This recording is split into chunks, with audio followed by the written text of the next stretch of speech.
근로자가 재직 중 잘못으로 회사에 손해를 입었을 경우에 퇴사 시에 퇴직금에서 그 손해액을 공제하고 잔액을 지급한다면 임금체불이 될까요?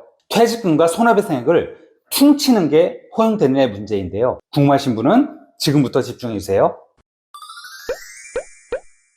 안녕하세요. 근로자의 자신감을 올려준 노무 채널 근자감의 신정욱 노무사입니다. 근로기준법은 사장 및 노사님에게 급여를 전액 지급하도록 하고 있어요. 당연한 얘기겠지만 실제로 급여를 보면 어떤 금액들이 공제되어 있는 것을 알 수 있어요. 노사님이 받는 급여에서 건강연금, 고용보험료 및 근로소득세 등이 공제되고 나머지 잔액이 통장에 이체되는 거죠.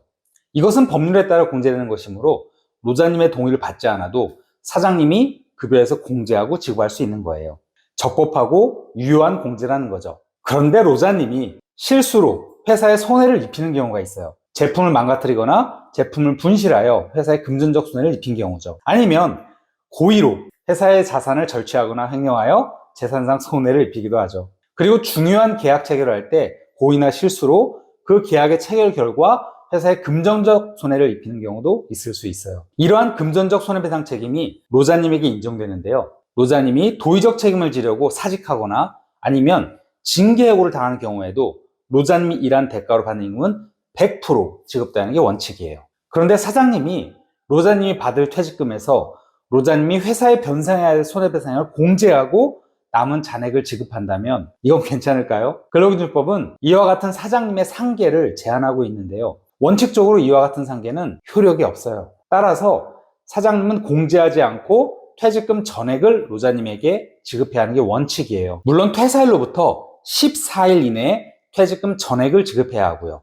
하지만 노사님이 그 배상 책임을 인정하고 퇴직금에서 손해배상을 공제하고 지급받는 것에 대하여 동의를 해준다면 이야기가 달라지게 돼요. 이 경우 노사님이 자유로운 의사결정에 따라 이와 같은 상계에 동의 내지 합의를 하여 준 사실이 인정된다면 사용자가 퇴직금에서 손해액을 공제하고 지급하는 행위가 적법 유효하게 된다는 거죠. 임금체불도 아니고요. 이와 같은 상계, 즉 퉁치는 그 합의는 그 시기가 중요해요. 입사하자마자 아니면 재직 중에 이와 같은 상계 동의서에 노사님이 서명을 하였다면 실제 그 당시에 노사님이 자유로운 의사로서 서명이나 날인을 하였는지를 살펴보게 돼요. 회사의 강압이나 눈치가 보여 어쩔 수 없이 서명 날인하였다면 그와 같은 상계 합의나 동의는 무효가 되겠죠. 반면에 퇴사한 이후에 이와 같은 상계 합의나 동의를 하는 경우에 노사님이 자유로운 의사에 따라 합의나 동의를 하여 주었다고 볼 가능성이 매우 높아요. 즉 사장님이 공제 후 지급한 행위는 적법 유효하게 될 가능성이 높다는 거죠.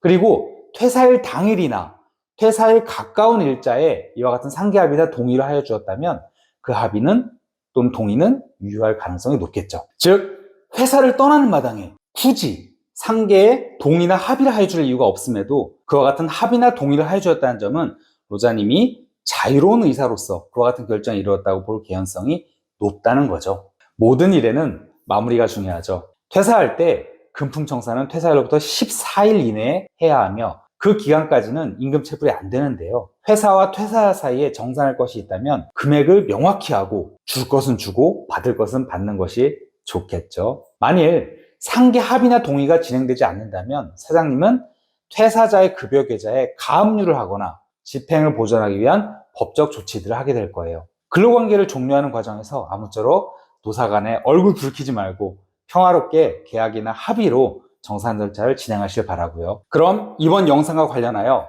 궁금한 점이 있으시면 댓글로 질문 남겨주시거나 상담 요청해 주시고요. 영상 제작에 큰 힘이 되는 구독과 좋아요 그리고 알림 설정도 부탁드려요. 감사합니다.